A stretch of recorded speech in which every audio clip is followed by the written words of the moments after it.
আসসালামু আলাইকুম। High views, সবাই কেমন আছেন? আশা করি সবাই ভালো আছেন। আজকে আমি আপনাদের জন্য পরোটার রেসিপি নিয়ে ভিডিও বানিয়েছি। সবাই আমার সাথেই থাকুন। এবার প্রথম রুটিটা হাফ সেদ্ধ করা রুটিটা বেলে নেবেন। বেলে নিয়ে আপনার রুটিটা আমি বেলে নিচ্ছি। এরপরে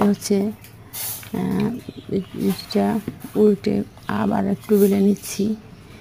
বেলে নেওয়ার পরে আপনার রুটিটার মাঝে আমি তেল ব্রাশ করে নেব। একটু তেল হাতে করে নিয়ে ঘষে সব জায়গায় লাগিয়ে নেব। এরপর রুটিটাকে 3টা ভাঁজ করব।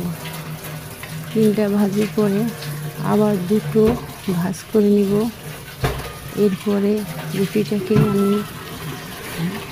হালকা করে চেপে নিব। চেপে নেওয়ার পরে রুটিটাকে আবার বেলে নেব। আপনার 4 কোনা করে বেলে নিব। 4 কোনা করে বেলে নেওয়া হলে রুটিটাকে আমি ভেজে নেব। আপনার প্রথমে খোলায় বা প্যান গরম করে সেটার মধ্যে আমি ভেজে নেব। প্রথমে হালকা ভাজার পরে এপিট ওপিট করে উল্টে তাতে করে আমি একটু পরে একটু অল্প করে আমি একটু তেল দিয়ে দেব।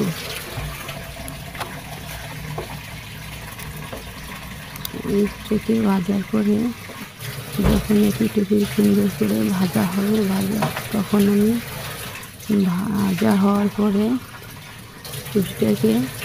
পরোটাটাকে সামান্য একটু তেল দিয়ে দেব।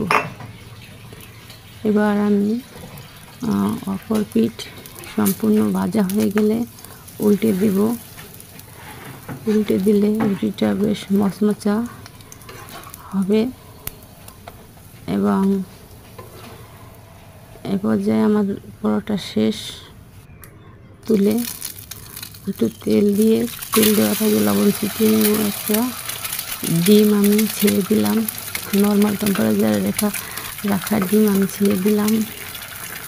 একটু কুক হওয়ার পরে সেটাকে আমি উল্টে দেব। হয়ে গেল আমার ডিম পোস্ট।